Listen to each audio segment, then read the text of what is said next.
Hi friends, இன்றைக்கி நம்ம சேனலில் ரொம்ப ஈஸியான பன்னீர் டிக்கா எப்படி பண்ணுறது தான் பார்க்க போகிறோம்.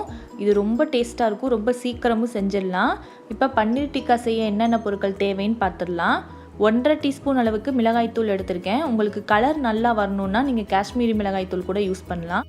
1 டீஸ்பூன் அளவுக்கு கரம் மசாலா எடுத்திருக்கேன்.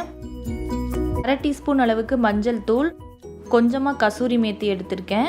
2 டீஸ்பூன் அளவுக்கு கடலை மாவு, உப்பு நம்மளுக்கு தேவையான அளவு எடுத்து வச்சுருக்கேன். ஒரு 200 கிராம் அளவுக்கு பன்னீர் எடுத்து வச்சுருக்கேன். இதை நல்லா இந்த மாதிரி பெருசாக கட் பண்ணி வச்சுக்கோங்க. அப்போ தான் நம்மளுக்கு ஸ்கியூவரில் குத்துறதுக்கு நல்லா வசதியாக இருக்கும். அதே மாதிரி வெங்காயத்தையும் இந்த மாதிரி சதுரமாக நான் கட் பண்ணி வச்சுருக்கேன். கலர் கேப்சிகம் நான் எல்லா கலர்லேயும் எடுத்திருக்கேன். இதையும் இந்த மாதிரி பெருசாக கட் பண்ணி வச்சுருக்கேன். உங்கள்கிட்ட என்ன இருக்கோ அதை வச்சு கூட நீங்கள் பண்ணலாம். நீங்கள் கேப்சிகம் சேர்த்துக்கலாம். அதுக்கப்புறம் தக்காளி கூட இந்த மாதிரி பெருசாக நறுக்கி சேர்த்துக்கலாம். இஞ்சி பூண்டு விழுது நான் அரைச்சி வச்சுருக்கேன். இது ஃபுல்லாக நம்ம சேர்க்க போகிறதில்ல. இதுலேருந்து 1 ஸ்பூன் மட்டும் நம்ம எடுத்து சேர்த்துக்கலாம். 1 கப் அளவுக்கு தயிர் எடுத்து வச்சுருக்கேன். ஒரு எலுமிச்சம்பழத்தை இந்த மாதிரி பாதியாக கட் பண்ணி விதையை மட்டும் எடுத்து வச்சுருக்கேன். ஆலிவ் ஆயில் எடுத்திருக்கேன். உங்கள்கிட்ட இது இல்லைன்னா உங்கள்கிட்ட இருக்க எண்ணெயை நீங்கள் யூஸ் பண்ணிக்கலாம். இப்போ நம்ம இது எல்லாத்தையும் ஒன்றா சேர்த்து கலந்துடலாம். தயிர் சேர்த்துக்கிறேன். அதுக்கப்புறம் நம்ம எடுத்து வச்சுருந்த மசாலா எல்லாத்தையும் நான் சேர்த்துக்கிறேன். இது எல்லாத்தையும் 1 ஸ்பூன் வச்சு நல்லா மிக்ஸ் பண்ணி விட்டுக்கோங்க.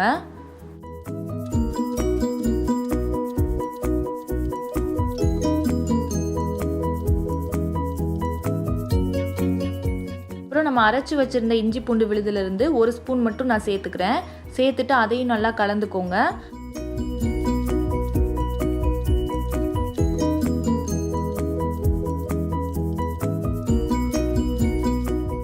இது எல்லாத்தையும் கலந்ததுக்கப்புறம் நம்ம நறுக்கி வச்சுருக்க வெங்காயம், கேப்சிகம், அப்புறம் பன்னீர் எல்லாத்தையும் சேர்த்து நல்லா கலந்து விட்டுக்கோங்க.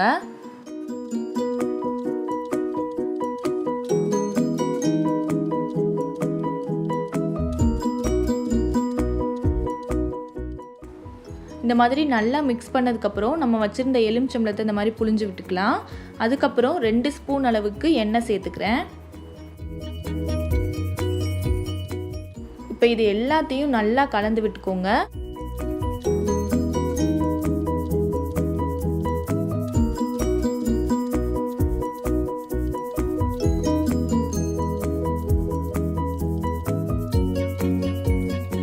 இப்போ பாருங்கள், நம்ம எல்லாத்தையுமே நல்லா மிக்ஸ் பண்ணியாச்சு.